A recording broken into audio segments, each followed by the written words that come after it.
SCP-5000. Why? The SCP Foundation is an organization cemented in its goal of using its considerable resources and capabilities to protect humanity from the anomalous. One of the questions we'll be looking at today, however, is what would happen if that same organization instead used those same resources and capabilities to destroy humanity? The other question is, of course, the one presented in the title of SCP-5000, and that's why? What would or could corrupt an organization so completely that they would betray everything they once stood for?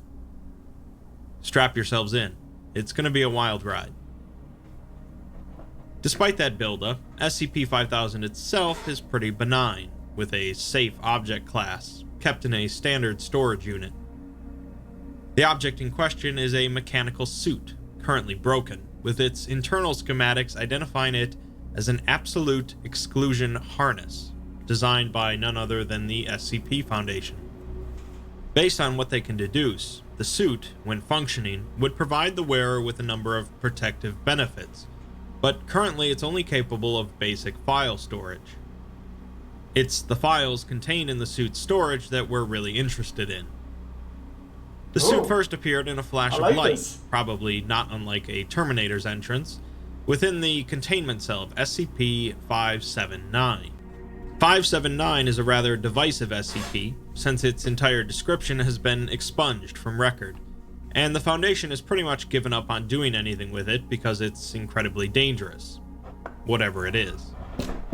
Needless to say, it's worrisome that a random mechanical suit created apparently by the Foundation appeared in a place they prefer to leave well enough alone, but there's more.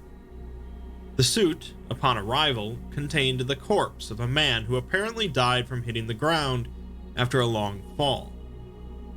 The corpse is genetically identical to a Foundation employee named Pietro Wilson, who is currently working at an exclusionary site, a facility similar to SCP-3936 that is created using a technology making it immune to time or reality restructuring events. In other words, if the world were to undergo some sort of drastic change that altered history or the reality of the planet, the personnel inside an exclusionary site wouldn't be affected, allowing them to make note of the changes. The actual living Pietro was, of course, interviewed and prodded, but he has no knowledge of the suit or the info in its files. Speaking of the files, let's finally get to it. The first journal entry is from, of course, Pietro, who says that the date is currently January 2nd, 2020, and he's just escaped from the exclusionary site.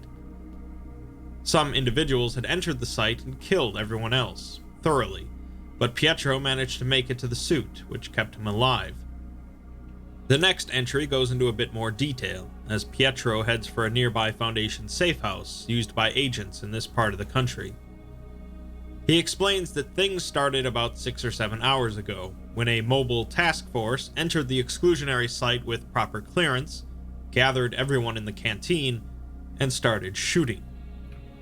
Pietro's just a technician for the site's power grid, so he's really not sure how the suit works, but its primary function makes it so that others can't recognize that they can perceive the wearer. In simpler terms, it functions sort of like an anti-memetic device, and it makes the wearer undetectable to others. Well, it's a little bit like that. As Pietro slipped out of the site, he noticed that the MTF weren't there to take anything, but just to kill everyone, putting an extra bullet in all the corpses. Pietro thinks at this point that it's possible the MTF was actually a group of infiltrators from the Chaos Insurgency, deep undercover, and as he makes his way to the safe house, he hears explosions in the distance, hoping that the Foundation sent in some teams to deal with them. Pietro is happy to find bottled water when he arrives at the safe house, as he apparently has been trudging through a desert, even though another function of the suit is to sustain the wearer's body. After resting, he boots up some of the computers at the safe house, and is quite shocked at what he finds.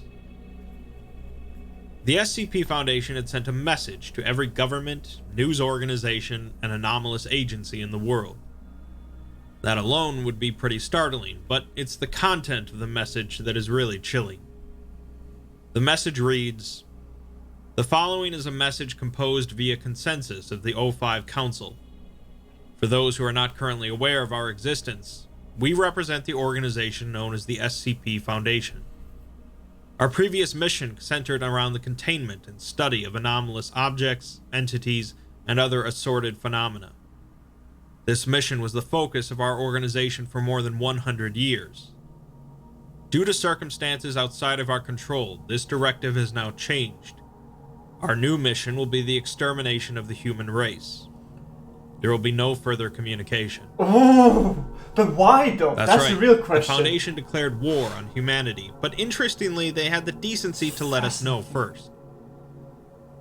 The big question, though, is why? Yeah, and all they said on the matter was because of circumstances outside of their control.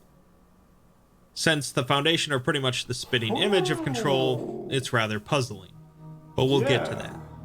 It must be a good reason, though. With the Foundation beginning their war, actively using the anomalies they've previously contained, Pietro manages to find snippets of what exactly they're doing along the way. I'm going to have to explain a lot of other SCPs throughout this, so bear with me if you're already familiar with them. Probably SCP-096 is an entity that relentlessly pursues anyone that sees its face until it slaughters them. The Foundation circulates a picture of its face on various social media platforms, causing it to tear across the globe until its photos were taken down. Oh! But it's likely still hunting. Sheesh. SCP-169 is a massive sea creature known as the Leviathan, believed to be thousands of kilometers in length. A large number of nuclear charges were detonated along its back, causing it to stir slightly in its sleep, which was enough to cause devastating earthquakes and tsunamis across the world. SCP-662 is a small bell that summons a butler named Mr. Deeds, who can carry out most tasks asked of it, usually anomalously. Over the course of the first 24 hours after the announcement, Mr. Deeds appeared near several major heads of states and assassinated them before disappearing. SCP-610, an extremely infectious and deadly disease that rapidly distorts living tissue, was released in many major cities, including New York and Delhi. It spreads quickly, but is eventually halted through the combined efforts of the GOC and the Church of the Broken God, who are not sharing the Foundation's new mission.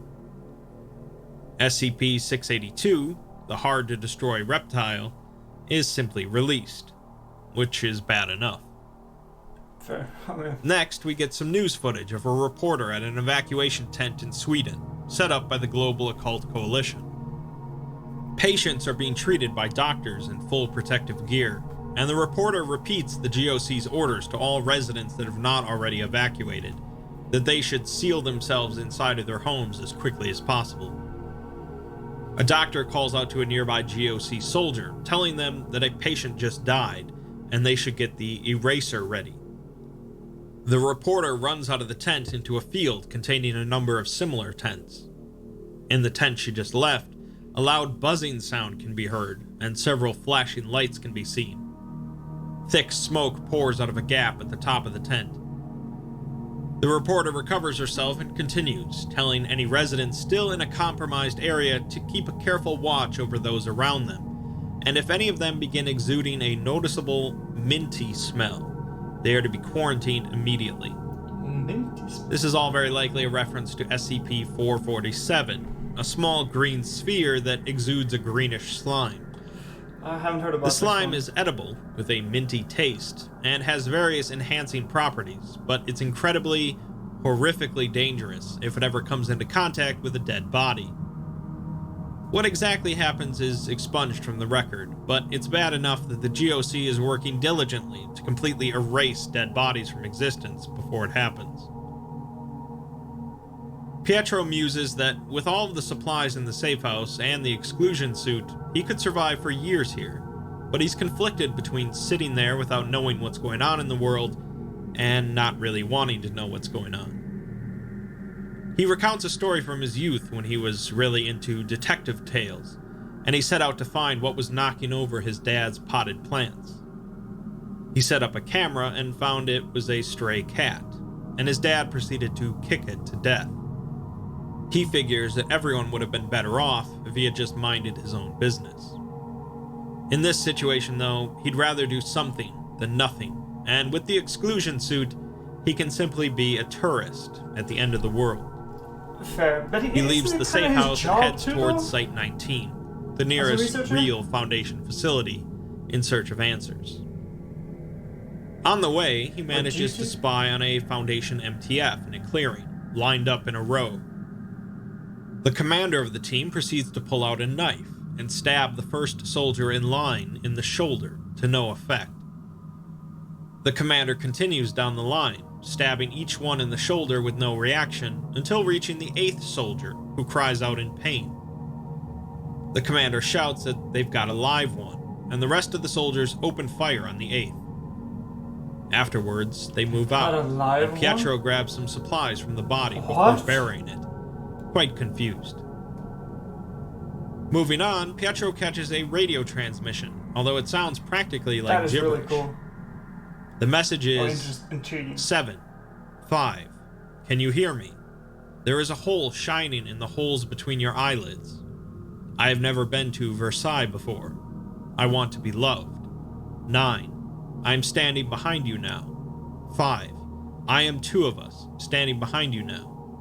The goddess eats the city in the sea. 9. There's a hole in the floor with an answer waiting in it. 7. Look, you're hatching. You're hatching. The message simply continues to loop, and let's ignore most of the text for now and just look at the numbers.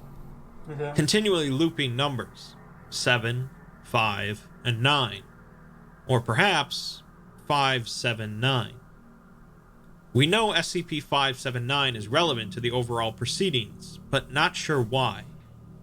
When Pietro turns over the radio looping the message, the transmission stops, and he sees the radio is damaged beyond repair. The plot thickens.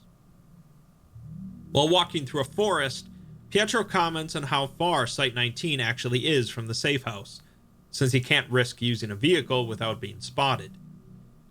With the exclusion suit on, nothing can notice him, but something could come barreling through and collide with him unintentionally. He wonders why he's even going to Site 19, as rather than staying out of harm's way, he'll be jumping into the Viper's nest. He concludes that, more than anything, he wants answers. Finally, he arrives at Site 19, which is surprisingly easy to get into with the exclusion suit, and security in disrepair. Researchers are still working at the site, though, discussing how to achieve maximum human casualties, like it was what they've always been doing. Pietro comments that, looking at their eyes, it seemed like some sort of human spark was missing from them, and wonders if they're even alive. Inside. He logs into the Foundation database and pieces together a basic timeline of events before they released their declaration of war on January 2nd, 2020. On December 16th, the O5 Council mark a project known as Pneuma as being of special interest. Project Pneuma was some sort of mass amnesticization program focused on the collective human unconsciousness, also called the psychospace. The idea of the psychospace is that humanity shares certain structures in our unconscious minds, like instincts. Apparently, the Foundation managed some sort of breakthrough in mapping out this whole psychospace for humanity, but Pietro can't see the specifics as they're redacted. The next day, the O5 Council puts something to a vote, with a unanimous decision, and the Ethics Committee also completely agrees.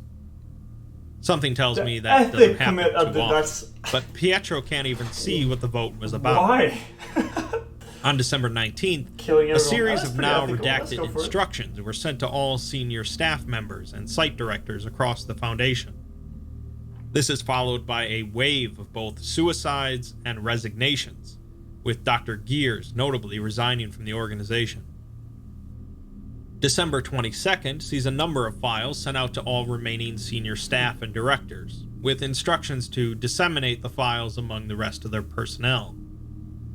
The files are accompanied by a message reading, "Harden your hearts," and all suicides and resignations cease after the files are spread. On Christmas Day, all communications in and out of Foundation sites are blocked, and the majority of human and human-sympathetic anomalies are terminated. An assassination team is sent after Dr. Gears, but it's unclear if they were successful. On January 2nd, MTFs are sent to all exclusionary sites to execute all personnel, and then they declared war on humanity. Something clearly affected the O5 Council right after some sort of breakthrough in looking into humanity's unconscious minds.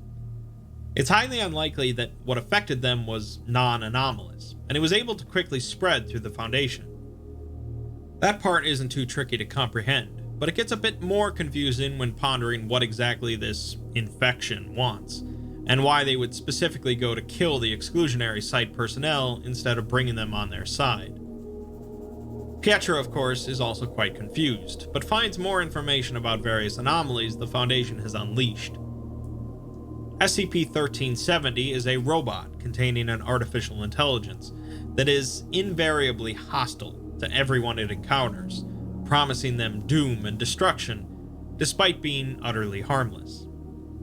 1370 is put onto every television across the world, continually rambling about how he's going to soon take over the world. Pietro remarks that this one isn't too bad. What is pretty bad, though, is SCP-1048, the Builder Bear, who can create incredibly hostile and incredibly violent copies of itself out of any material it can find. Helicopter footage shows hordes of bears rushing through the streets of Paris, with a massive red teddy bear in the distance. SCP-1290 are two electronic devices capable of near-instantaneous teleportation between them. The problem is that objects undergoing teleportation retain their orientation and velocity relative to the Earth, meaning that objects arriving at the other end come out at around 930 meters per second. The devices aren't incredibly useful to the Foundation because of this, but were kept on opposite ends of the Earth, in Colombia and Singapore. During this debacle, the Foundation moved the devices to the Atlantic Ocean to use as a rudimentary projectile system. Oh, they were using it to shoot? They began launching objects at a secure GOC facility called Ganzir, designed to house humanity's survivors in the case of the end of the world. Pietro surmises that 1290 was just one of a large number of anomalies the Foundation was using to try and break into Ganzir, and wonders why they wouldn't just use missiles.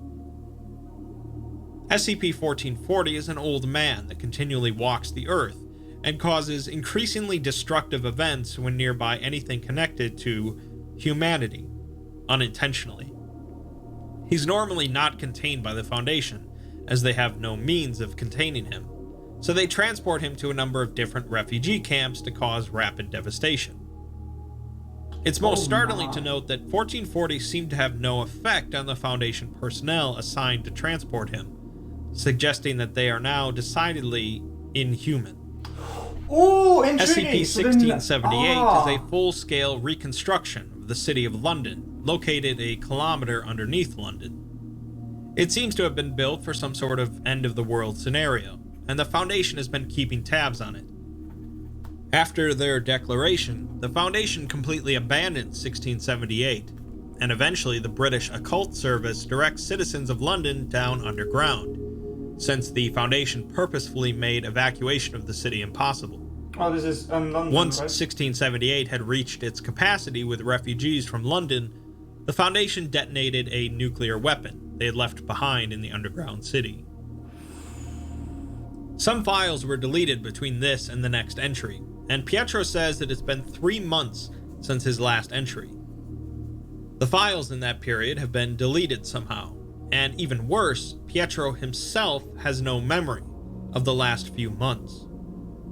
He finds himself halfway across the country from Site 19, scars on his body that he doesn't recognize, a bandage wrapped around his head, and he's carrying a briefcase. The exclusion suit itself is not damaged, so he's not sure how he got injured, but he remarks that he wouldn't be surprised if he had accidentally walked off a cliff. He's not exactly sure what's in the briefcase, but he knows for sure that it isn't round, and he needs to get it to SCP-579. Pietro is What? carrying an SCP in that briefcase, in fact. SCP-055. I've mentioned this one before, primarily in my anti-memetics video, as 055 is pretty much the quintessential anti-memetic SCP. Anyone can view it and see exactly what it is, but the knowledge pretty much instantly leaks out of their heads. The only thing the Foundation really knows for sure is that the object in question isn't round. In other words, Pietro is carrying an unknown object, and wants to take it to another unknown object, 579. If you don't want to see the commentary, here's the new time. Click there, continue watching the video.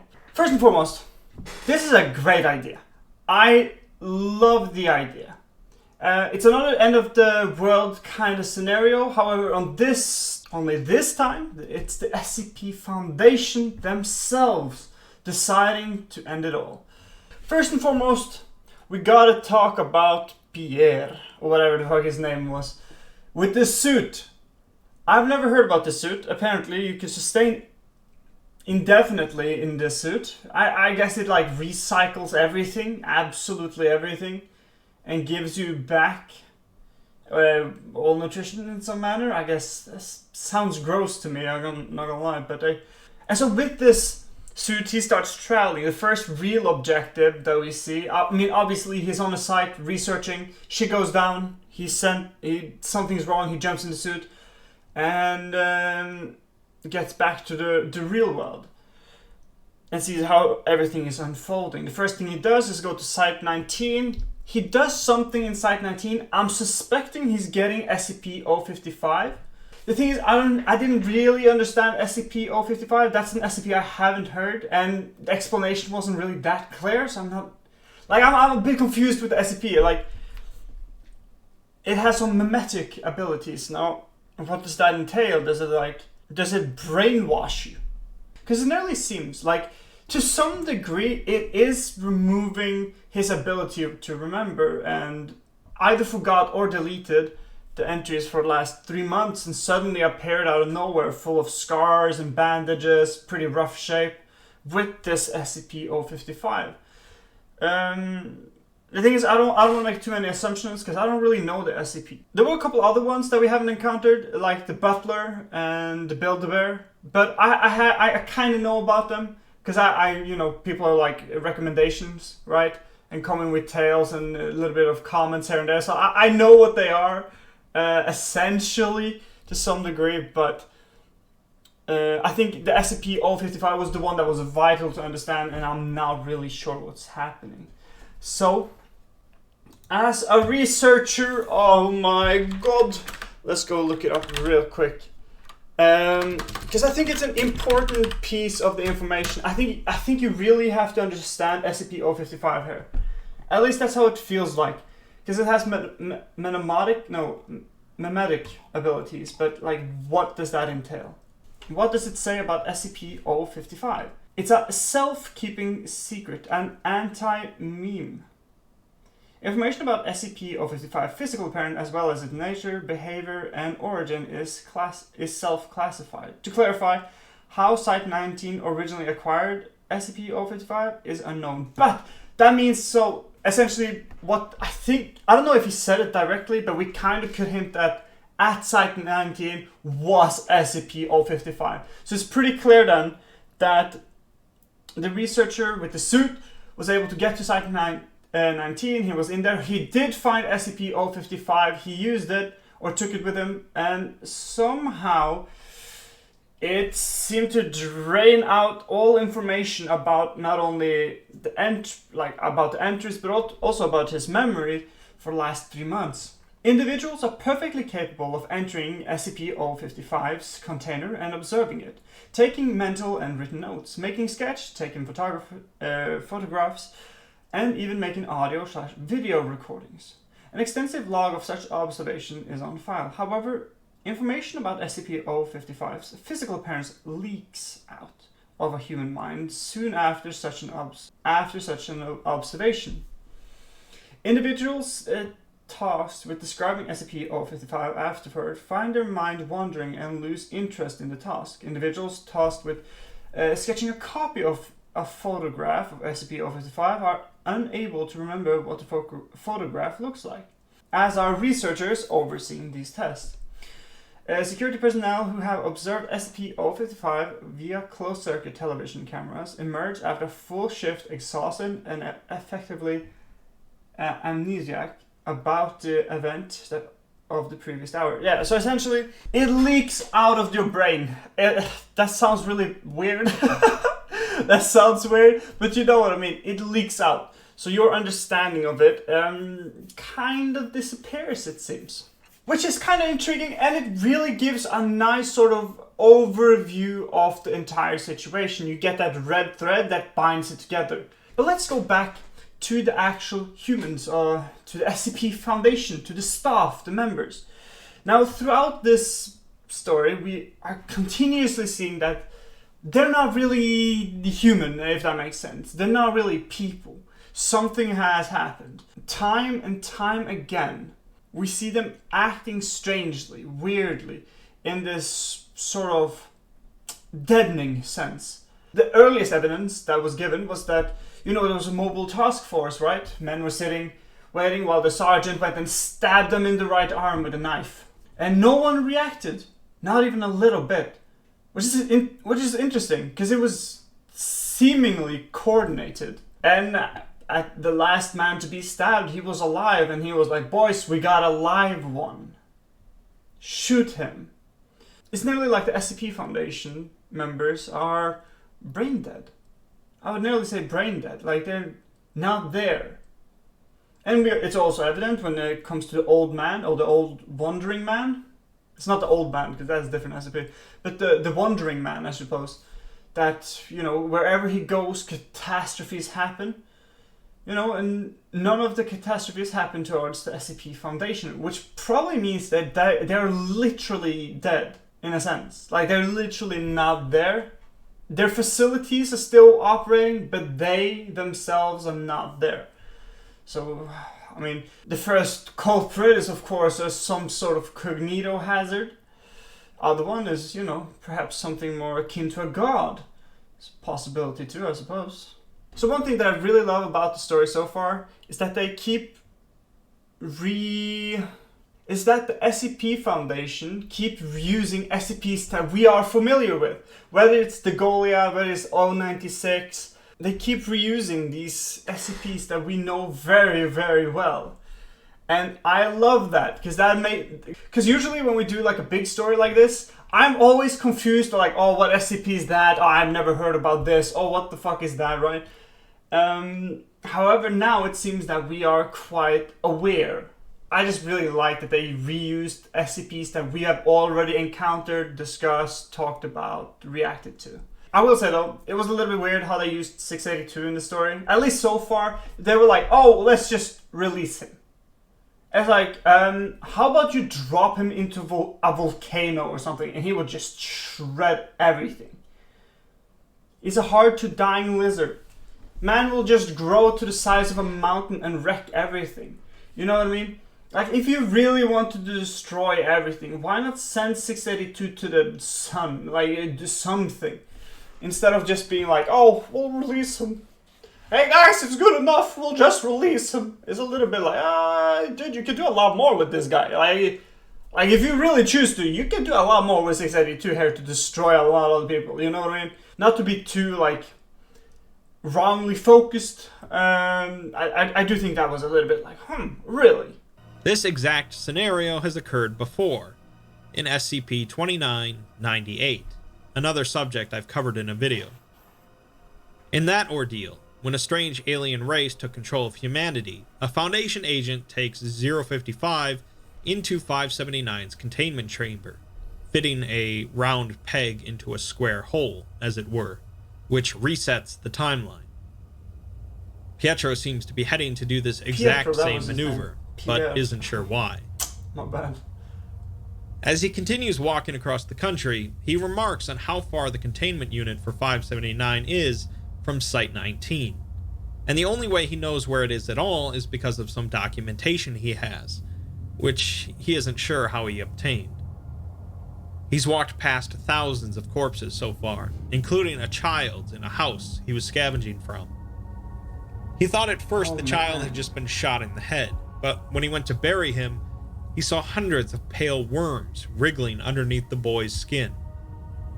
They poured out of the body as soon as he touched them, and they all had the boy's face, laughing as they scurried into a drain. Ah!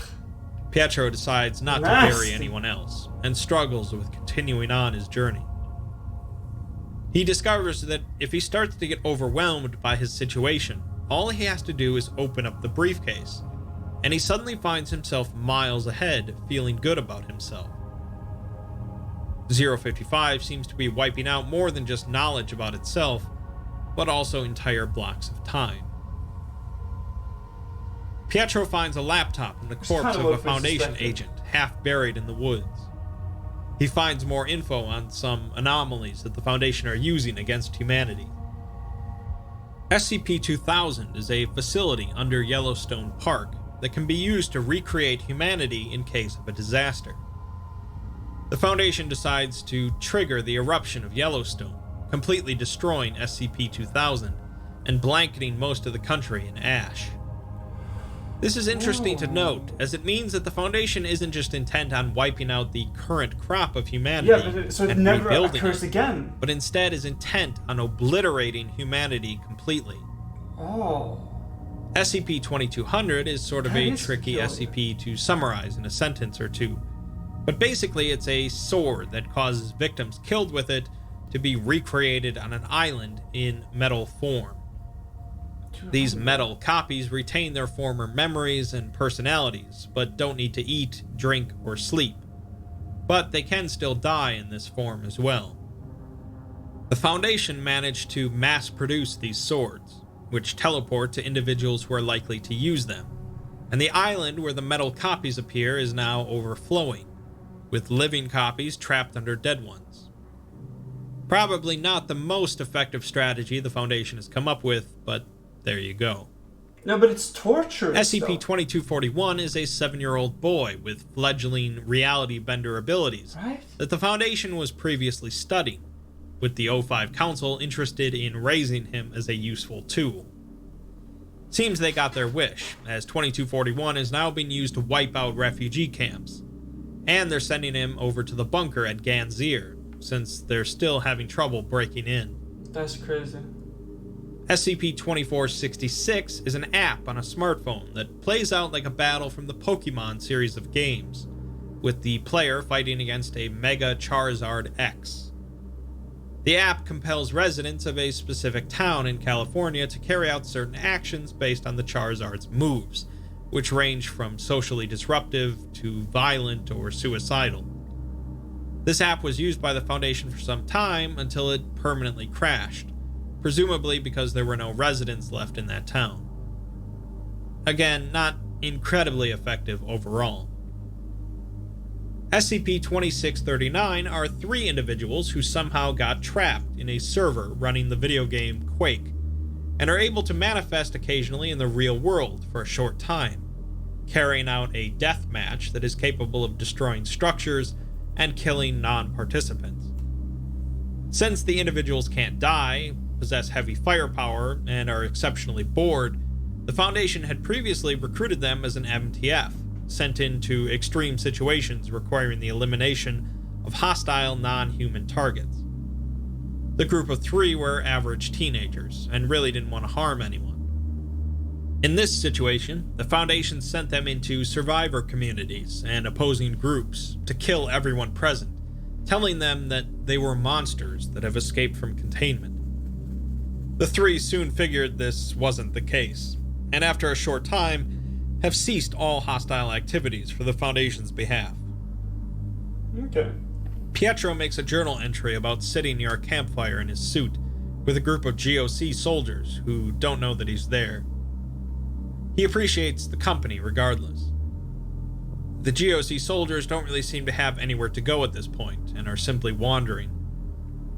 Pietro contemplated momentarily about asking them for help to get to 579, but thought better of it, commenting that he's less of a tourist now and more of a ghost.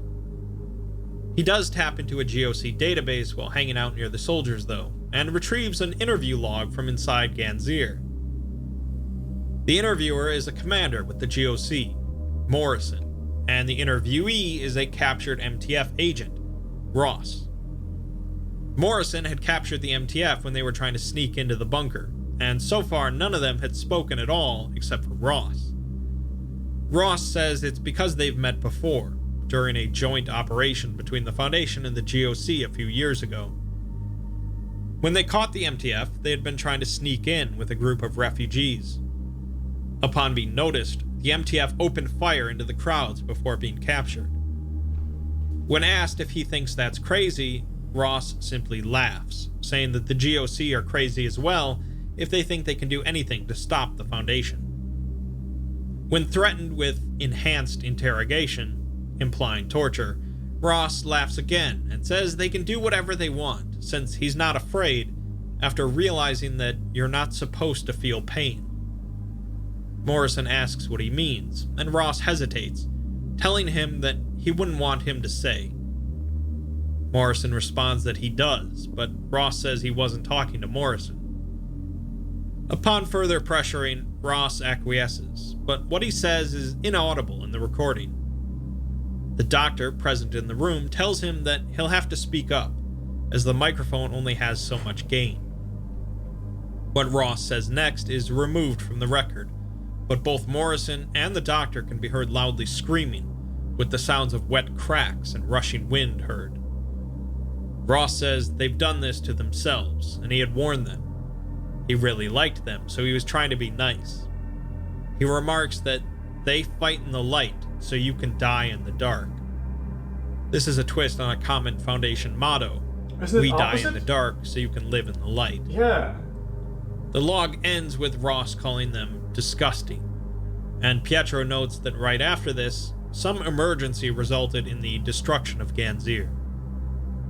The latter part of this interview log is pretty important, as it is very similar to another interview log, the one with SCP-682, the hard-to-destroy reptile. This is like intricate. I haven't really talked about 682 much, but its primary feature of being practically impossible to destroy isn't really important here.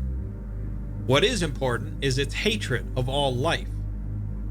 In an interview log with 682, after it finished slaughtering some farmers, it's reluctant to speak. It mumbles something incomprehensible, so the doctor present remarks that the microphone only has so much gain, and it needs to be moved closer. While mauling the D-Class's body, who is tasked with moving the microphone, 682 is heard saying that they were disgusting. This connection isn't a coincidence, and we're definitely going to delve further into this later, but just take note of it for now. Ooh. Pietro makes another entry discussing how it's even harder to keep going now that the GOC are pretty much wiped out, as there seems to be even less hope left now. Pietro stopped eating and drinking, since the suit can sustain him anyways, and the Foundation has been spreading any number of weird viruses across the globe. He's seen corpses in pretty much every condition imaginable, including walking around. He still occasionally opens the briefcase, but it isn't working as well as before, as he isn't jumping ahead as much, and doesn't feel as great afterwards. He ponders if he's growing numb to it, and wonders why he's even going to 579. We get info on a few more SCPs being used by the Foundation. SCP-3078 is a series of images that causes viewers to break out in uncontrollable laughter until dying by suffocation. The Church of the Broken God managed to get the internet back online, but the Foundation quickly spread thousands of copies of 3078 until the Church brought the internet back down again. 3179 is a highly intelligent liquid metal alien capable of expanding its mass, altering its form, and creating smaller entities that can act autonomously. It was originally found by a branch of the Church of the Broken God, who believed it to be sent by their deity, but after discovering it to be invariably hostile, they managed to contain it and hand it over to the Foundation. After being released, it sparked a bit of a civil war in the Church, as they're divided on whether or not it's actually their deity. Either way, it's now continually pumping out what are essentially Terminators. SCP-3199 are large, hostile humanoid entities that continually lay extremely durable eggs containing more of their species. They hunt live subjects around their hatchlings, liquefying internal organs and bones and feeding the corpses to their young. This one didn't require much creativity, as the Foundation has just been airdropping the eggs around the world. Nuking motherfuckers like an airstrike. Pietro keeps eggs, moving, man. a bit slower than Sheesh. before as he's losing motivation. He's been seeing increasingly strange things in the world, including what he calls blinkers, which he's pretty sure were created by the Foundation somehow. Blinkers. They're statues of MTF soldiers with empty sockets for eyes and arms carved into blades. If you look at them, nothing happens, but if you look away, they rapidly move and kill you. Somehow, the Ooh. Foundation managed to turn MTF soldiers into Also, it's copies of kinda like the SCP-173. They don't kill Pietro when he stops looking at them, but they do stop when he is looking, so he figures eventually they'll start swinging just to try and hit him, so he avoids them. The other thing he's seen is a lot weirder. A person stretched out on the horizon, like a bad Photoshop effect. The person's body was stretched from the ground up to the clouds, with gaps in space around its body like wings, and it just seemed to be floating. The Foundation seemed to be fighting this anomaly, and Pietro thinks about going to talk to them as they might not be affected by what's going on, but decides not to risk it. He leaves another journal entry lamenting that he saw a kid die today and could have helped her, but didn't. Oh, he too is We get our becoming- last couple of entries about He's becoming more anomalies the ghost-like. Foundation are using. He's stopping to- SCP-4290 was a massive entity that had been sealed away 10,000 years ago, and then died 9,000 years ago due to malnutrition, making it effectively neutralized. The Foundation decided to take SCP-008, a virus that reanimates corpses as zombies, enhance it using SCP-914, the Clockworks, and revive the entity. Oh, A group from the Serpent's Hand known as Kaiju-mancers tried to take it on, but That the is results are wild. unknown. And Pietro says that they should have gone with the rest of the Serpent's Hand when they detached the Wanderer's library from this universe. SCP-4666, the Yule Man, is a rather horrific entity that stalks the Yule Man families too. during Christmas time, eventually murdering most of the family and abducting a child who is forced to make toys out yeah, of I other remember. children. That shit was gruesome. The Foundation, of course, manages to use certain temporal anomalies so that it's Christmas every day, which normally might be the topic of a Disney film, but in this case, probably not. The human is running There are rampant. presumably more examples, but Pietro decides that nobody's ever going to read this anyways, and stops. He later comes across a teenage girl sitting at a makeshift fire in an abandoned jewelry store. He recognizes the ruby amulet hanging around the girl's neck as SCP-963, Oh, meaning that this is the is the researcher. one and only Dr. Bright. yeah! Hey, let's go! Pietro turns off the perception filter on the suit, startling Bright with his sudden appearance. Bright assumes that Pietro was sent here to kill him, but Pietro assures him that he managed to get away from the Foundation. Bright remarks that Pietro's face looks like a disaster and desperately needs sleep, despite Pietro's response that he's fine. Pietro sits across from Bright and tells him that he got lucky when this all started, managing to make it into the suit. Bright, of course, was a senior staff member, meaning that he received those files that the O5 Council sent out after making a discovery about the human psychospace. The first set of files were a series of instructions, which caused suicides and resignations, if you remember. But Dr. Bright can't remember the instructions because of the second set of files sent out. These were later sent out to all personnel, and Bright reveals that they were just a bunch of images of eggs, trees, and other religious stuff. It didn't mean anything to Bright, and he suspects that whatever effect they would have had was nullified by his amulet. Pietro believes that to mean it was some sort of mimetic agent, meaning an anomaly that affects someone's mind. Hey, that's But kind of what Bright we concluded, though. disagrees, saying that he Intriguing. knows what a mimetic agent feels like, and this was different. Okay, never mind. It felt like he was supposed to be released from something, rather than something being forced on him. Basically, Bright doesn't know what's going on either. Relief. When Pietro tells him that he's going to 579, Bright says that there are easier ways to commit suicide, as not even he knows what 579 is, and he's a pretty big deal. Bright instead is heading towards SCP-1437, an endless hole that leads to an unknown number of parallel universes.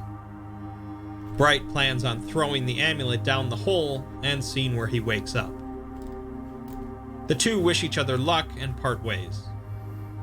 We'll dissect what this conversation means at the end. That's intriguing. More files got see deleted, and Pietro is now standing outside of the site containing SCP-579.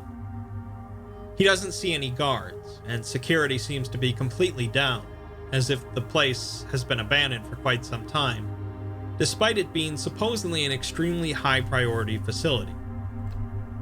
He's having difficulty breathing, and has a feeling of an impending end. As he walks closer, he feels like someone is pressing a gun against the back of his head, pushing him forward. He doesn't know what SCP-579 is, but he knows that it's looking at him. The next entry is quite a bit worse for Pietro, as the facility was not empty, but instead filled with blinkers, the SCP-173 copies. They can't see him, but have figured out that he's here, and are now slashing everything in sight. Pietro's leg gets gouged, and although they're not chasing him, they're headed towards 579's containment cell as well.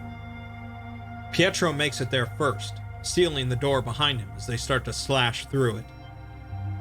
There are a number of instruments monitoring 579, but even without them, he knows that 579 is here because he can feel it. There's a hole in the floor that leads to 579, but it's not a direct drop, as Pietro hoped that he could just throw the briefcase down. Instead, it looks like he's going to have to jump down the hole and throw the briefcase on the way down, inevitably resulting in his death. Pietro comments that he's realized he's not the detective in a detective story, but instead the murder victim. He dies for someone else's story, and the human race is going with him. He knows who is responsible for this destruction, and how, but he still doesn't know why. He ponders why this is happening. Why did the Foundation send out those files? Why did Ganzir fall? Why did he take this briefcase across the world? Why is like the subject of the entire story. Why is he going to die? It's the why. He begs anyone reading this to figure it out, and then he drops down the hole. It's like a puzzle piece. This entire we see thing. A black image labeled as SCP-579, and then a final journal entry reading, "Oh, so that's how it is," before Pietro's life signs are lost. This is when he appeared dead in the suit inside of the 579 containment cell.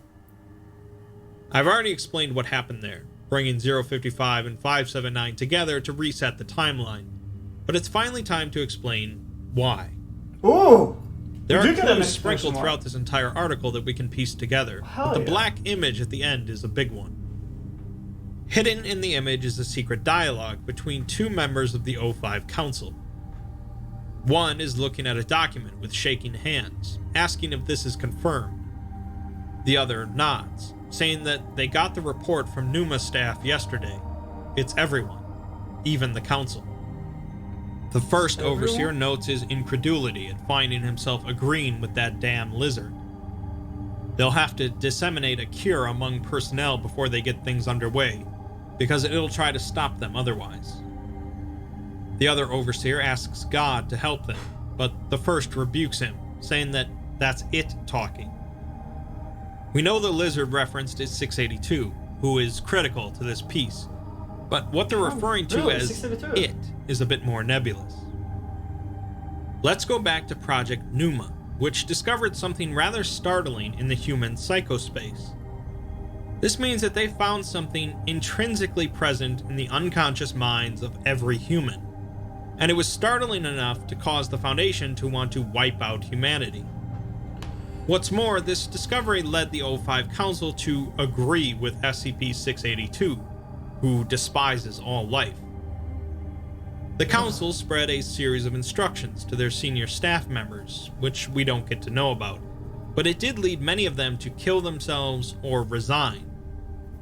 This likely means that they were informed of what was about to happen to the world, but weren't mentally altered just yet. This happened with the second set of files, which were spread across most of the Foundation, immediately ceasing all suicides and resignations, because now everyone was fully committed to wiping out humanity. While some would believe this to be a memetic agent that forcibly altered the Foundation's thinking, Bright Perhaps confirms that it was not. Yeah. In other words, instead of planting new code into a person's brain, whatever was in the second set of files released something in their brains, allowing them to see what was in the psychospace that makes humanity disgusting. Essentially, what they were released from was humanity, becoming outsiders like 682. This process involved a completely different way of thinking on multiple levels, as for one, they no longer felt pain, as shown in the stabbing test, and two, they were no longer considered part of humanity, as shown by SCP-1440, which destroys anything nearby connected to humanity. Oh, that's that one Dr. Bright right? wasn't affected by the second set of files because of his amulet, making him immortal, which already disconnects him from humanity. Oh, so he's already It's interesting that the project that okay. discovered all this was Makes known sense. as Pneuma, which is an ancient Greek word meaning breath, but is also used in religious context to mean spirit or soul. Pneumatology is the study of the Holy Spirit, an aspect of God that makes up the Holy Trinity. The it referred to before by the O5s could be the human soul, an essential part of what makes us human. But also The makes us researchers that disgusting. Pietro came across in Site-19 were missing a spark from their eyes, perhaps suggesting that they no longer possessed a soul. It's also interesting that the GOC's fortress was named Ganzir, after a palace in the Sumerian underworld where the goddess Ereshkigal ruled over the dead. Those that still had souls, the refugees, were allowed to enter Ganzir, but those without them, the Foundation agents, relentlessly worked to break in. Ganzir finally fell because the soulless came inside. Perhaps the stretched figure that the Foundation was fighting was indeed the Holy Spirit, who helped guide Pietro towards the end goal so that humanity could be saved. Perhaps I'm overthinking things, but since the theme of the SCP-5000 contest was mystery, it's fitting that the winner would be so incredibly mysterious. Regardless of what it all means, SCP-5000 is a fascinating tale of one man wandering like a ghost through the end of the world, as the SCP Foundation tears it apart. In the end, maybe it doesn't really matter to find all the answers to the question why, as there will always be more questions. One of those questions might be, if this all happened once, why can't it happen again? Oof! Woo! Let's see on the quote. Okay, so this is from the hidden text in SCP-5000. You said they invaded, right? Might be one of the last time that happens. Right. Don't say that. I must be worse for you. That's what everyone says after they find out something they don't like. Jesus Christ. It's not something that can be hashed out in a few hours, man. Can you be quiet for a minute? Of course I can't. Not yet. The feeling of being invaded. Why not? Don't say that. Don't even talk about it. We should have left well enough alone. I keep thinking, like, it would be better to end it all. Not with what we found. How long are they going to take? But it's not like that. Everything I am. Everything I am? That's a curious statement. You know what they'll say?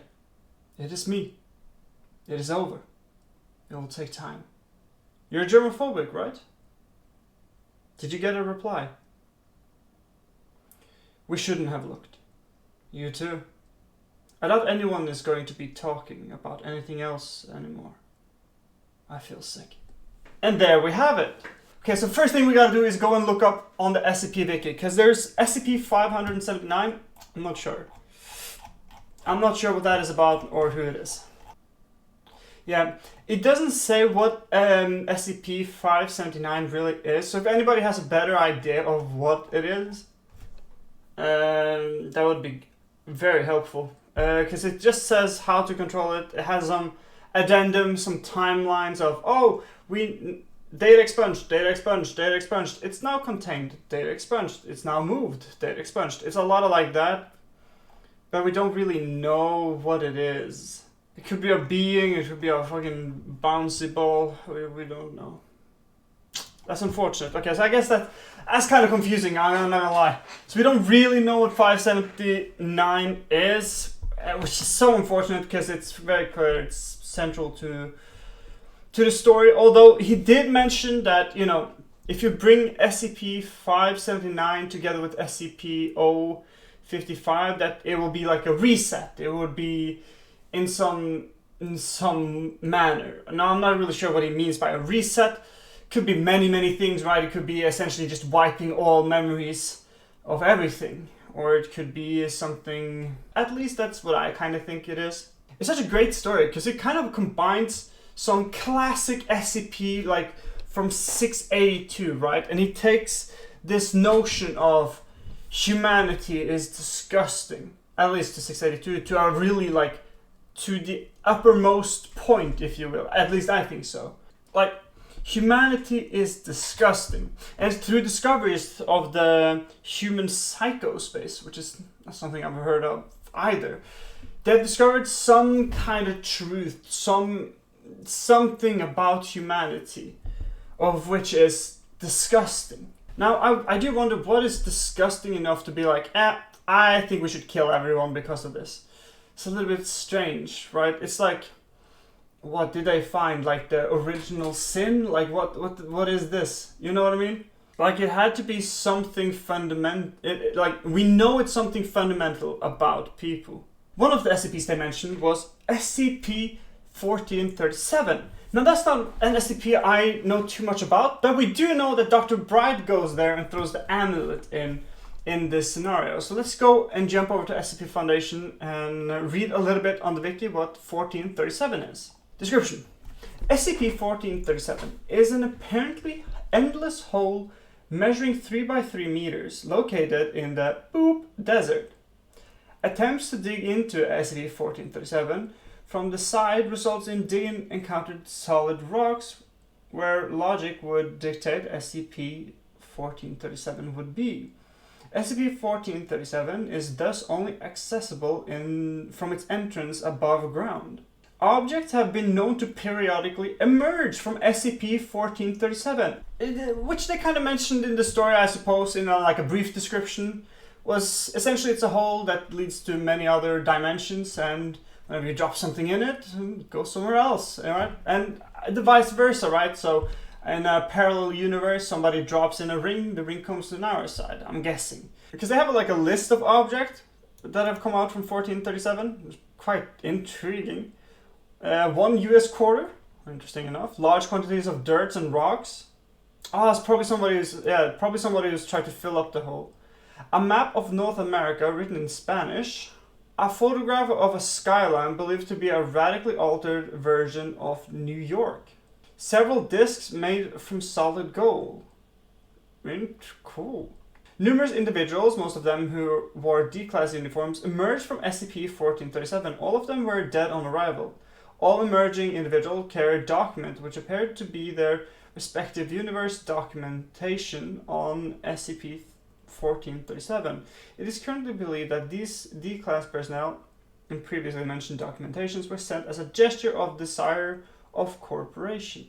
Okay, I guess now we know what SCP-1437 is. Cool. I didn't know. I had no idea. Which makes sense though, so I'm guessing their Dr. Bright is in a different universe now with different people where shit hasn't gone down yet. I think I would have done the same thing. The only problem is, you have to like hopefully get somebody to wear your amulet, right? And since they're different universes, you might be putting back into like the prehistorics, right? How does this work if the continents shift? You know what I mean? Like, what if this thing gets submerged underwater? Well, is it just gonna continuously pour water into, like, different universes? Like, essentially emptying the sea? You know what I mean? Like, let's say it was sent back to something similar to Pangea, right? And in our time, that area that was used to be mainland are now submerged underwater. Would it just keep spilling water out? I guess it would. That'd be a strange SCP, I guess. Cool. I actually really like that. That's actually pretty cool. Alrighty, let's get back to the main story though. The main SCP-5000. I mean, there isn't really too much to say about SCP-5000. I think this was a very well documented and very well-rounded explanation. And I think it explained most of the things. There isn't really too much to ponder about, I think, in the sense that most of the probable answers have already been given. This would have been so fucking cool as a, what should we call it? As a series. You know what I mean? Like, let's say you had like a Black Mirror kind of deal, where you had like every episode was different, but it was the same kind of universe, if you will. Because I think this would be fucking awesome. It would also be so cool to just see what's happening around you. You know, you're just chilling, walking around. You see the Yule Man coming there, snatching motherfuckers and killing dudes. Then you have SCP-096 running on a rampage. Wait, if he's in the suit and he looks at... Okay, this might be a dumb question. But if he is in a suit and he looks at SCP-096, will SCP-096 know where he is or not? That's an interesting conundrum. I wonder what trumps what. This was obviously a pretty big SCP. With a lot of other SCPs in, it was quite intriguing, but it's also kind of a complex story. And I probably missed about 90% of what was interesting, if it's anything like usual. So if you have anything you want to point out, explain, discuss, please comment down below and let's see what you got. If not, I thank you guys for watching. I hope you enjoyed this one. This one was a long one, so I hope that was okay. And I'll see you guys in the next one, alright? Take care. Peace, peace. Bye-bye.